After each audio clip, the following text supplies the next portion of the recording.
Let's talk to Michelle Cowling, who is the Deputy Commissioner for Fire and Rescue Victoria. She joins us now from Geelong.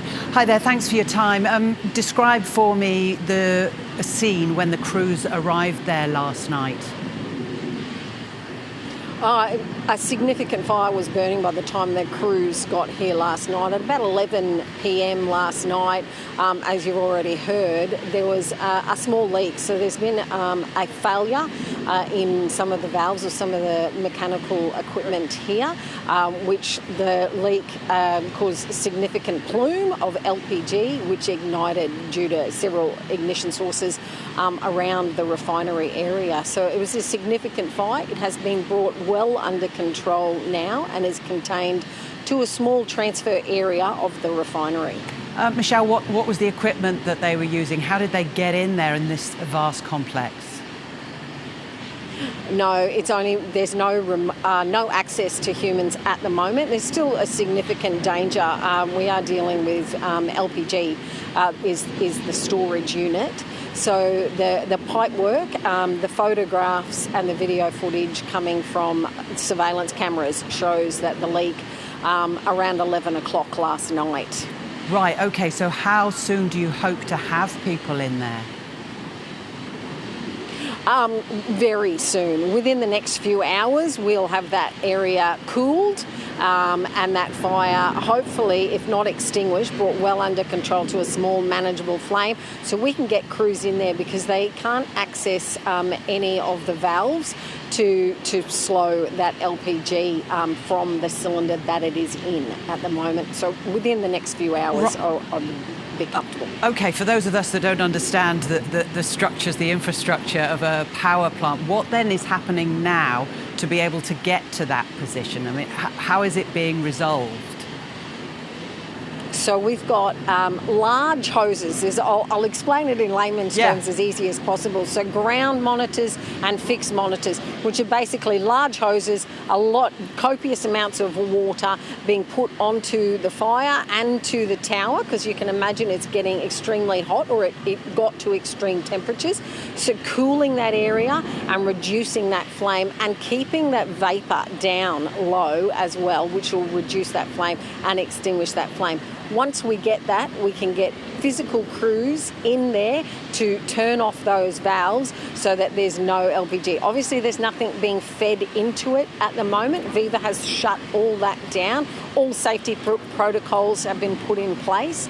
And once that's been done, then we will be able to physically get people, boots on the ground, into where that fire has occurred. Great, I understand. Good. You mentioned you think it's potentially equipment failure. Why do you say that? What equipment? It looks like, from footage that I have seen, it looks like a valve has given way, and which has started a small leak, which has increased due to the pressure of that LPG being stored, which has given away, obviously, found an ignition source and ignited into a significant explosion. I know that you are trained to deal with instances like this, but what are the intricacies of dealing with such flammable equipment for your crews? Well, our main concern is the people. So the first thing we do is really create an isolation zone so that we ensure that we don't have any injuries or fatalities. Then it's about containment of that fire, so removing all the fuels, making sure that there's nothing feeding into it. We work very closely with Viva Refinery. Viva Refinery has their own firefighters who are doing a tremendous job, and those partnerships, we train here regularly, and those partnerships all come into action to isolate that area, contain the fire, extinguish the fire, and then we can get into some investigation. Quite dramatic for the local residents around there last night, hearing explosions. I mean, what's the smoke situation like there now, Michelle? No, smoke has dissipated a lot. Look, they may see some smoke still in the area, and we're still at the advice message is still keep windows and doors closed in case you do see or smell anything in the area. But the smoke has dissipated, and we've got a strong wind, if you can't see, blowing out to the bay at the moment. So hopefully it is not impacting too many of those residential areas. Can you give us some sort of time frame then about what you're looking at as the day ahead progresses? Look, there'll be crews here all day, I would say, and into the evening.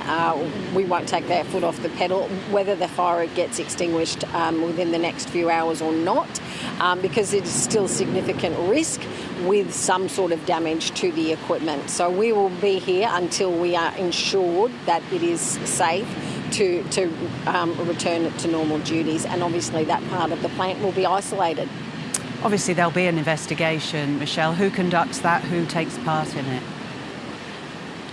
WorkSafe, Viva Refinery, Victoria Police, Fire Rescue Victoria will be part of that investigation, and depending on what the findings are, what other companies are involved, but WorkSafe will probably be leading that.